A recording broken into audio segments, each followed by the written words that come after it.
안녕하세요. 성경순 말씀 묵상 시간입니다. 오늘은 빌립보서 1장 12절에서 14절까지를 묵상하겠습니다.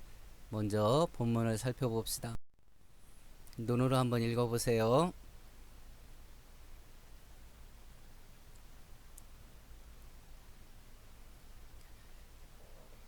일단 본문 전체를 한번 관찰해 볼게요. 12절에 보니까 바울이 어떤 일을 당했는데 그것 때문에 복음 전파가 더 왕성하게 일어났다고 그러네요.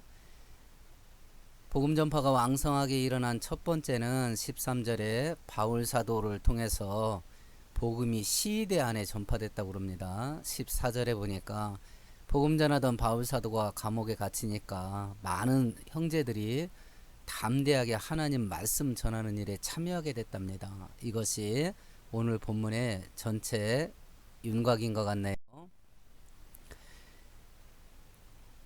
복음을 전하던 바울 사도가 감옥에 갇혀 있습니다. 그런데 복음이 더 왕성하게 전파됩니다.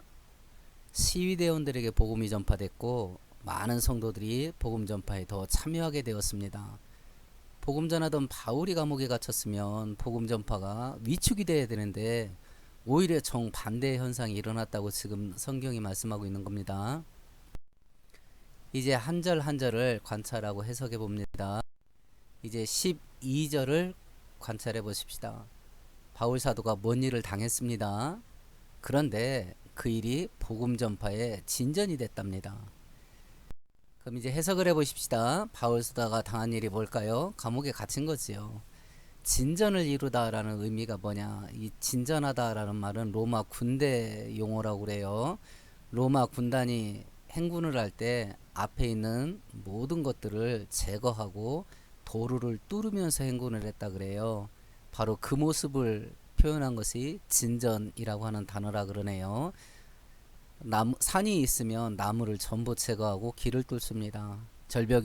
바위가 있으면 그 바위를 제거하고 길을 뚫으며 전진하는 모습을 상징하는 것인데 복음을 전하던 바울 사도가 투옥되었는데 오히려 복음이 위축되지 않고 왕성하게 전파되고 있다라고 하는 의미입니다. 12절은.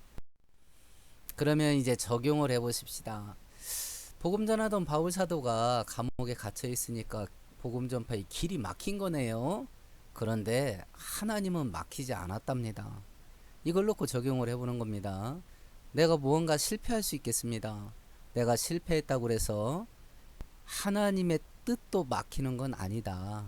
나의 실패 속에서도 하나님의 뜻은 막히지 않고 진행된다라고 하는 것으로 적용할 수 있겠고요.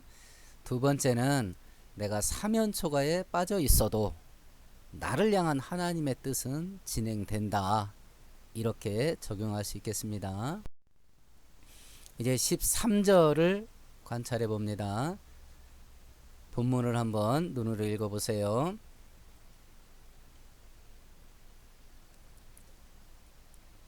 표준 세번역으로 읽어보시면 뜻이 조금 더 분명하게 보이는 것 같습니다. 13절의 의미는 바울 사도가 예수님 때문에 감옥에 갇혔다.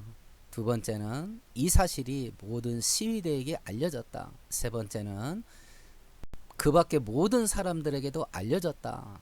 이것이 13절의 전체 윤곽입니다. 그럼 이것을 좀 해석을 보십시다. 바울 사도가 감옥에 갇힌 이유는 종교 문제 때문입니다. 다시 말해서 흉악범이 아니라는 뜻입니다. 종교 문제로 투옥됐다는 걸 사람들이 다 알게 됐다는 겁니다. 그럼 시위대에게 알려졌다라고 되어 있는데 이 시위대가 뭐냐라는 걸 좀 연구를 해봐야 되겠네요. 로마 군대 중에 이방인들을 로마 군대에 일정 기간 복무하게 되면 로마 시민권을 주는 제도가 있었는데 그런 사람들이 없는 부대입니다. 시위대는 황제 직할 부대입니다. 로마 귀족의 자녀들, 고위층의 자녀들, 황족들의 자녀들로 구성된 엘리트 부대라 이렇게 성경 역사학자들은 이야기를 합니다. 황제를 보호하기 위한 친위 부대입니다. 이런 사람들이 이제 각지에 파견 나가 있는데 빌립보 감옥을 지키는 경비대가 이 로마 황제 친위 부대였던 것 같습니다. 로마 시대에 죄인을 감시하는 형태를 조금 알았으면 도움이 됩니다. 사도행전 12장 5절 6절을 같이 읽어봅니다.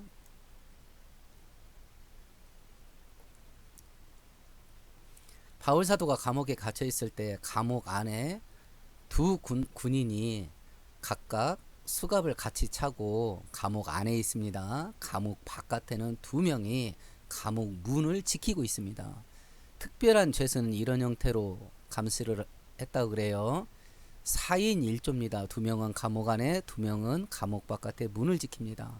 사교대 방식이었답니다. 그러니까 하루 16명이 사교대로 해서 4명이 한 팀이 돼서 죄수 하나를 감시를 합니다. 바울 사도가 이런 방식으로 투옥 생활을 했는지 성경은 기록되어 있지 않지만 본문의 흐름에 보면 그들에게 복음이 전파됐다고 하니까 이런 방식으로 투옥 생활을 하지 않았는가 이렇게 추정이 됩니다. 하나님은 어떤 하나님인가 하는 것을 적용해 보는 겁니다. 로마서 8장 28절을 눈으로 읽어보세요. 하나님은 어떤 일이 벌어지든지 그 모든 것을 선한 것이 되게 하실 수 있는 하나님입니다. 바울 사도가 감옥에 갇힌 걸 생각지도 못한 선한 일로 바꾸신 것이 바로 그것입니다. 이걸 또 적용 한번 해보십시다. 바울 사도가 감옥에 갇혀 있는데 나도 감옥에 갇힌 상황을 만날 수 있습니다. 전에 얘기한 것처럼 돈이 감옥에 갇힐 수 있습니다. 그럼 나 돈 못 법니다. 건강이 감옥에 갇힐 수 있습니다. 질병에 시달릴 수 있습니다. 나의 즐거움과 기쁨이 감옥에 갇힐 수 있겠습니다. 그럼 막 슬픔과 탄식밖에 없습니다. 뭐가 됐든지 감옥에 갇힌 상황이 있다면 내가 지금 뭘 해야 되냐라고 하는 겁니다. 아무리 악한 것이라도 선한 것으로 바꿀 수 있는 하나님을 믿고 신뢰하는 겁니다. 창세기 50장 20절 눈으로 읽어보세요. 형들이 요셉을 노예로 팔았지요. 요셉이 애굽의 총리가 되었습니다. 아버지와 가족들을 전부 흉년 때 애굽으로 초청을 해서 먹여 살립니다. 이제 아버지 야곱이 죽었습니다. 그러니까 형들이 유언장을 조작합니다. 요셉에게 너 없을 때 아버지가 돌아가시기 전에 유언했는데 네 형들 용서하라 카더라 이렇게 말하니까 요셉이 한 말입니다. 당신들은 나를 해치려고 했는데 하나님은 그것을 선한 것으로 바꿨습니다. 내가 하나님 대신하겠습니까? 이렇게 말합니다. 하나님이 내가 지금 겪고 있는 감옥 같은 상황을 지극히 선한 것으로 바꾸실 수 있다. 이걸 믿고 신뢰하는 겁니다. 두 번째는 믿고 신뢰하는데 뭐 하루 했다가 말고 이틀 했다 말고 이게 아니라 기다리고 인내하는 겁니다. 에레미야 애가 25절 26절 눈으로 읽어봅니다.